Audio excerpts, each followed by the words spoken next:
నేను కూడా ఈ బిజినెస్ స్టార్ట్ చేస్తా, మా అన్న స్టార్ట్ చేసాడు, ఆయన ముందు పోతే నేను ఈ బిజినెస్ లో ఆయన హెల్ప్ చేస్తా, నేను కూడా బిజినెస్ స్టార్ట్ చేస్తాను. చాలా మంది మన సక్సెస్ కోసం వెయిట్ చేస్తున్నారు. కానీ మీ సక్సెస్ రావాలంటే అమాసపునానికి ఒకసారి మీటింగ్ వచ్చి, ఎప్పుడో ఒకసారి ప్రొడక్ట్ తీసుకొని, ఎప్పుడో ఒకసారి ఇట్లా పెద్ద మీటింగ్ వచ్చి పోయి డిసిప్లిన్ గా పనిచేయకపోవడం వల్ల మీకు అనుకున్నంత సక్సెస్ రాదు.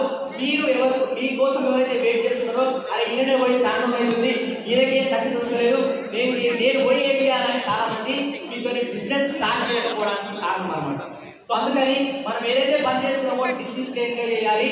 సో మీరు కంపల్సరీ డిసిప్లిన్ గా పని చేయాలంటే ఫస్ట్ నమ్మకం పెంచుకోండి. ఆ నమ్మకం ఎంతైతే నమ్మకం ఉంటుందో మనం అంత డిసిప్లిన్ గా పనిచేస్తాం.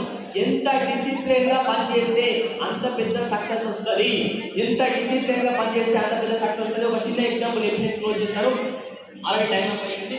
సో డిసిప్లిన్ అంటే ఎగ్జాంపుల్ చూడండి, ఒక పెద్ద రాయి అనేది, ఒక రాయి పైన మనం ఒక జగ్గడి నీళ్ళు డైరెక్ట్ వచ్చినాం అనుకోండి, ఆ రాయికి ఏమైనా ఎఫెక్ట్ అవుతుందా?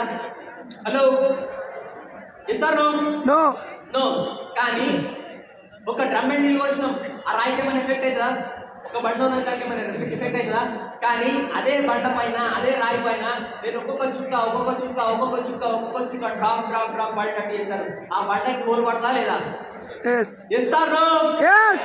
మీరు డిసిప్లిన్ గా పనిచేసినప్పుడు రాయి లాగా సక్సెస్ కూడా పలికి మీకోసం సక్సెస్ మీకోసం రాయి లాగా సక్సెస్ కూడా పలికి మీరు సక్సెస్ కావడానికి వెయిట్ చేస్తున్నది.